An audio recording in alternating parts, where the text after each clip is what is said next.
Celebrando con toda la Iglesia esta solemnidad de San Pedro y San Pablo, que oportunamente este año cae domingo y por la importancia de la celebración desplaza la celebración dominical y se celebra hoy esta solemnidad.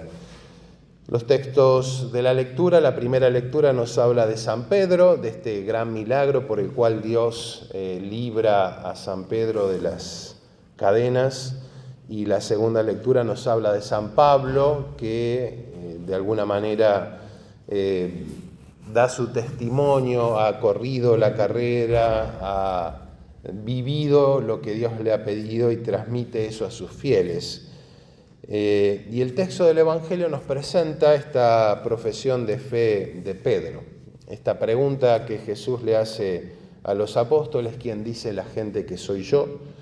Esta pregunta que es muy interesante porque si bien fue dirigida en primera instancia a los apóstoles, que eran los interlocutores directos de Cristo, en realidad es una pregunta que nos podemos hacer los cristianos de todos los tiempos y de todos los momentos de la historia de la Iglesia.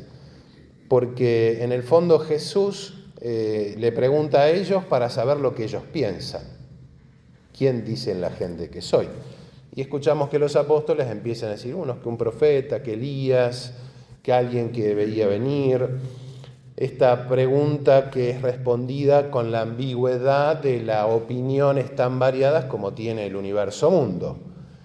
¿Qué pasaba en el tiempo de Jesús? Muchos pensaban que podía ser aquel, allá, una persona importante, un profeta importante. Algo que se repite hoy en día, porque de Jesús debe ser una de las personas que más se ha hablado en el mundo, se han escrito libros y se seguirán hablando, y escuchamos de las opiniones más diversas. Jesús fue un gran estadista, un gran estratega, un gran revolucionario, es un gran político, un gran dominador de masas, es decir, un montón de opiniones de Cristo, y seguramente ustedes habrán escuchado muchísima gente hablar y opinar sobre quién es Jesús. Lo cierto es que estas respuestas que dieron los apóstoles presentan un aspecto de Cristo, pero no tal vez el aspecto central o lo más importante, quién es Él verdaderamente. Algo que se refleja también en la actualidad. Todas estas opiniones tienen algo de cierto. Jesús es un revolucionario, lo comparan con el Che Guevara y no sé qué más. Bueno, en algún aspecto Jesús es un revolucionario porque, revolucionó lo que era la estructura tal vez rígida de los fariseos y demás, pero tal vez no es el punto central esto, como no lo fue en su momento, cuando los apóstoles empiezan a decir lo que la gente opinaba sobre él. Y Jesús hace como redoblar la apuesta y le dice, ¿y ustedes quién dicen que soy yo? Ahora como yendo más al grano, ¿y ustedes qué piensan? Esta pregunta que le hace Jesús a los apóstoles, tal vez también nosotros nos podemos preguntar, ¿quién es Jesús para mí? ¿Qué representa Jesús en mi vida? Toma la palabra Pedro. El texto ya nos indica que Pedro tenía un lugar de preeminencia sobre los demás apóstoles. No es que Pedro habla de metido o porque quiere meter el bocado, porque se la pasa hablando, sino que nos indica el lugar que ocupa Pedro junto con los demás apóstoles.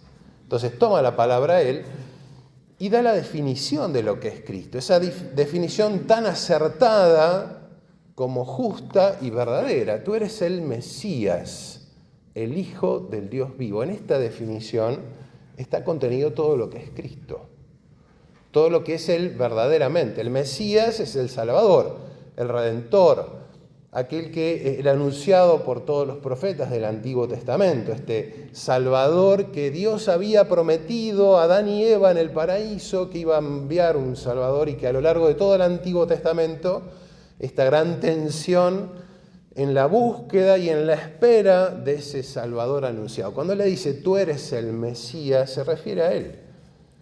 Pero no solamente dice el Mesías, el enviado, sino que añade las cualidades y la esencia de ese Mesías, el Hijo de Dios, verdadero hombre y verdadero Dios.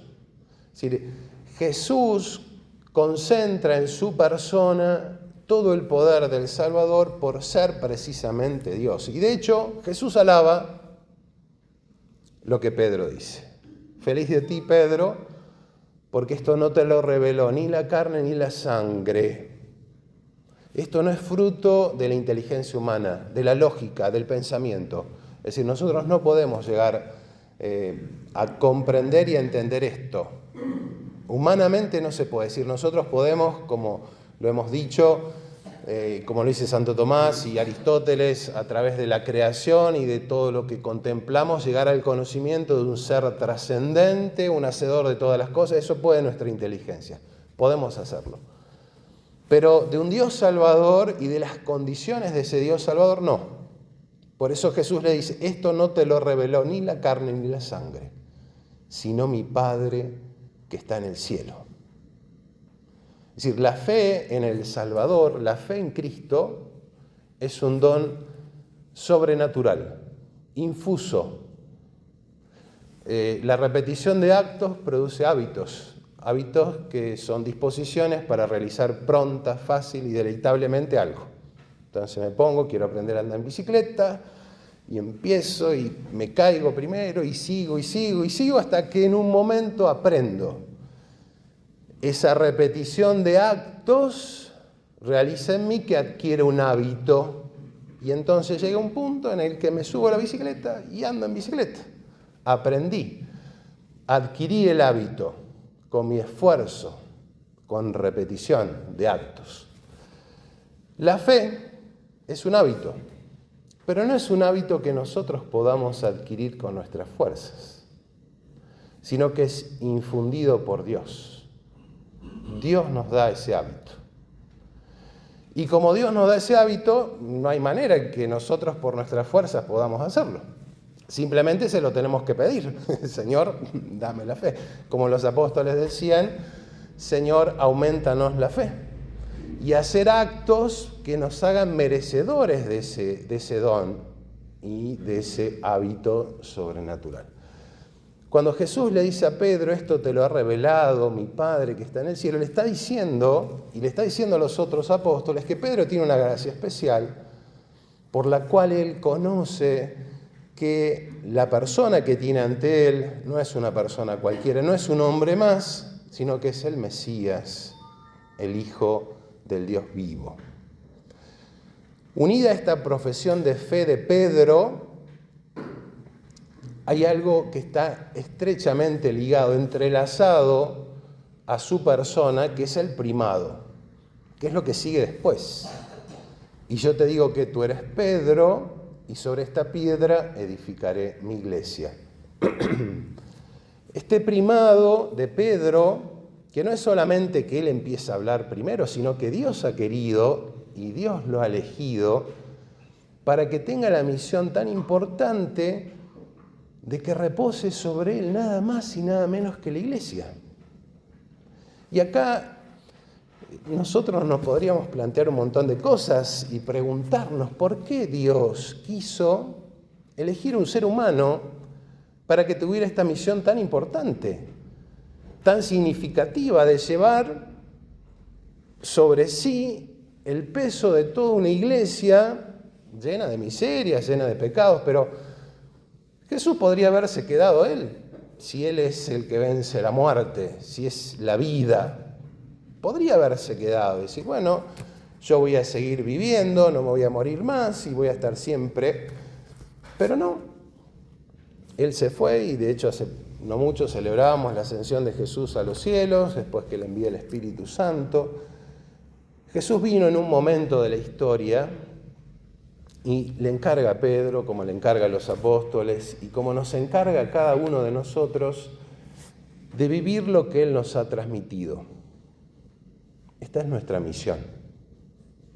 Es decir, vivir esa fe, sabiendo que Él está, no físicamente, verdaderamente presente en la Eucaristía, que nos sigue acompañando, pero que depende de nosotros esto. Depende de nuestra vida, de creer en ese Dios todopoderoso. Y por eso esa misión que Pedro tiene y que Jesús después nuevamente se la recuerdo, una vez que hayas vuelto, le dice a Pedro, confirma a tus hermanos. Es la misión que él, de una manera particular, tiene como jefe de toda la iglesia, que los obispos tienen, que los sacerdotes, pero que también tenemos los laicos. Porque la iglesia no es el Papa, la iglesia no son los obispos, la iglesia no son los sacerdotes, ni son los laicos solos, es toda la comunidad. Todos juntos formamos la iglesia que nosotros formamos parte. Pero esta misión nuestra como iglesias es también vivir esta fe que de una manera particular vive Pedro. ¿Y en qué se basa la fe de Pedro? Tú eres el Mesías, el Hijo del Dios vivo. Toda nuestra fe como iglesia no es esta que reconocer a Cristo como nuestro Salvador. Si yo necesito un carpintero que me haga algo, no voy a ir a un médico y decirle al médico, mire, necesito una repisa que me haga para... El médico me atenderá de otra cosa porque conoce el cuerpo humano. Es decir, yo me referiría a quien sepa de carpintería para que me haga el trabajo que yo necesite. Cuando Jesús indirectamente le pregunta a los apóstoles quién dice la gente que soy yo, en realidad está apuntando a esto. ¿Quién es Cristo para nosotros?